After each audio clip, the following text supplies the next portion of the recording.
In 1991, you go singles, and we know that you go on to beat Mr. Perfect at SummerSlam. When you and Jim finally do break up in 1991, how was Jim feeling about it? Was Jim aware that, you were going to be skyrocketed and he might flounder? How was Jim feeling when you guys finally split? Well, we kind of split up a couple of times. Like, they split me off, Vince McMahon. He, it was around the time I wrestled Bad News Brown at the WrestleMania 4, if you remember that time period. And it's true. I mean, I remember when I used to go to the TV tapings in Poughkeepsie, where they used to tape every 3 weeks, and they'd bring in the mail for the wrestlers, and they would bring in, like, there'd be a bag for Hogan, and there'd be a bag for Macho Man, and then there would be a bag for Tito and different guys, and like there was always just a handful of letters for certain guys that weren't as popular. And I remember, like, the guy came in, he says, "Where do you want us to bring your mail?" I said, "I don't know, how much, what do you got?" Anyway, they brought about 6 bags in. And he tells, then they told me, he said, "You have more mail than anyone else in the company. There's nobody sends, I get more fan letter." This was maybe 1987. It was pretty early in our, like, but I had so much mail, and Vince called me up 2 days before that WrestleMania with the Battle Royal was at, Trump's place in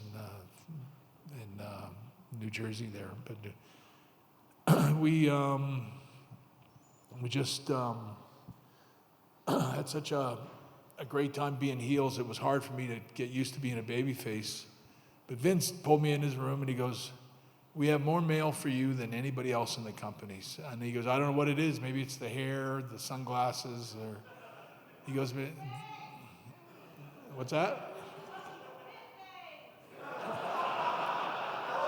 "'Cause you're Bret babes" was the... Fit. Okay, fit. Fit. She thinks you're fit. All right, well, I'm going to get back on track here. But Vince McMahon promised me at that time, he said, "We're going to turn you babyface, and you're going to get the big push, the real push, the one that, like, Warrior and Macho Man, all." You remember him telling me all this. He goes, "This is the real one, and you're going, this is what everyone dreams about. This is going to be the biggest break of your career," and all that. And I was, like, blown away by all this stuff. I wasn't expecting it. And all of a sudden, I'm winning the Battle Royal, or second Battle Royal for the third twice. Andre in the WrestleMania 2, and then this one, where I almost won twice, which counts for nothing. Yeah. But I was hoping that I would get this big push that all these other guys got. And I don't know that I warranted it yet. Like, in a lot of ways, I didn't ask for it. I was kind of happy being a bad guy with Jim. But, when Vince McMahon tells you that they're going to make a big star out of you and turn you into the biggest star in the company, it's like you believe him. And so I got on board with the idea, and anyway, they beat me every night for the next 3-4 months. I lost to Bad News, and then I started working with Mr. Perfect, and I lost to him every night. And then I just kept losing. I remember going, "What, this big push? What is it? When does it happen?" I just keep losing, and finally it's like, "No, we're just gonna..." They concluded, which I don't think was necessarily fair,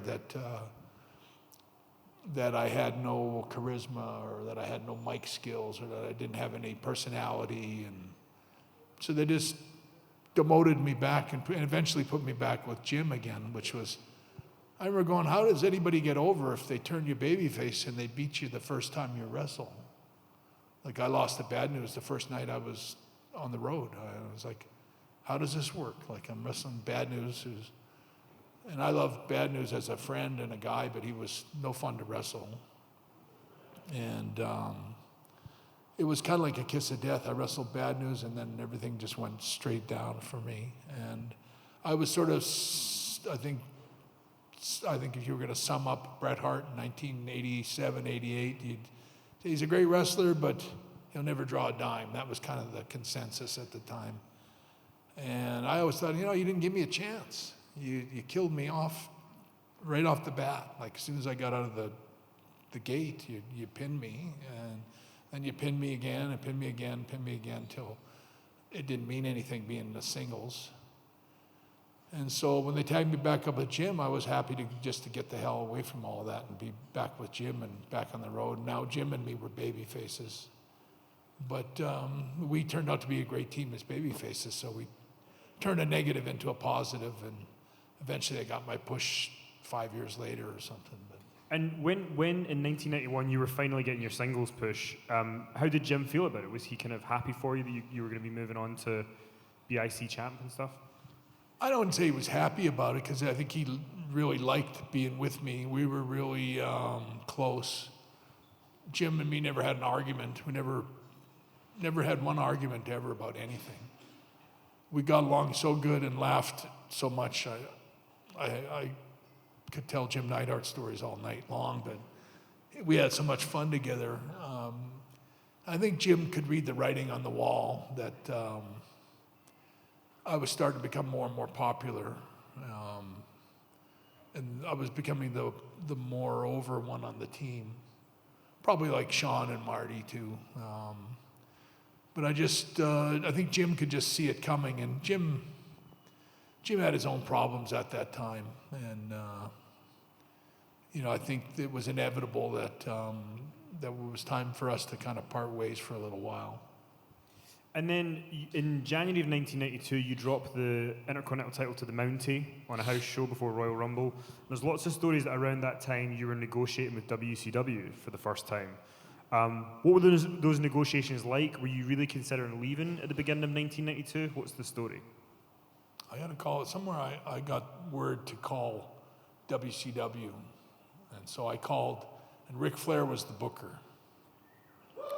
And I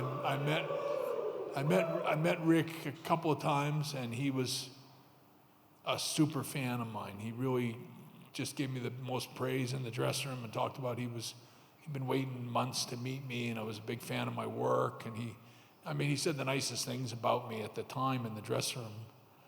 And then he told me, he said, you should call me, and I'll book you for WCW. And you'll make more money. And he made a pitch to me. And so I end up calling him, and I talked to him, and he offered me, I don't remember exactly the number, but it was a lot more than I was making at WWF. And he said, well, that's your guarantee. You'll make this much every week. And I was like, okay, I'm gonna take up the offer.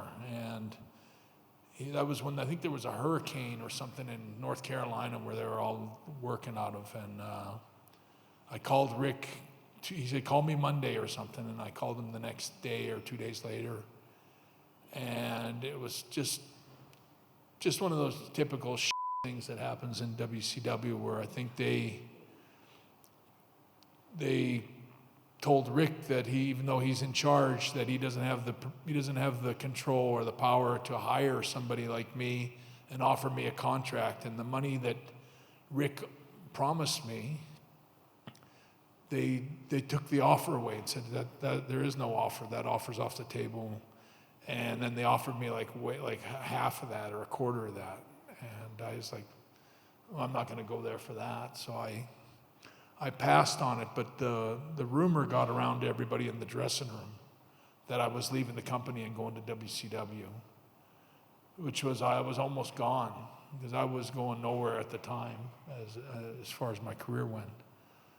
And I felt bad for Rick, because I think he really wanted to bring me in, and Rick was a big fan of my work at that time. So, but it was just another roadblock for me. Like, you just go for the next one later down the road, and another one, and just. But it was one of those things where that of course that the word got out that I was going to WCW, And I remember Vince McMahon asked me about it, and I said, it's just a rumor. I don't know anything about it. And he was like, that's fine, good to know. And it was never heard of again, like no one ever mentioned it. But I learned then that WCW were a bunch of pieces of shit. Because when I talked to them, they promised me absolute confidential, like no one would ever know that I had approached them and all that. And it was like within 24 hours, everybody in the world knew that I was trying to go to WCW. And I thought, they're just businessmen. They're just not true, not honest. And that was before Eric Bischoff got there, but they were not a good bunch. They were a bunch of, to put it right. So I learned that before I ever went there, which is a lot to do with years later after the screw job and all that. I still didn't want to go there. I never wanted to go to WCW, and I always thought they were inferior. But they offered more money, and you got to do what you got to do sometimes.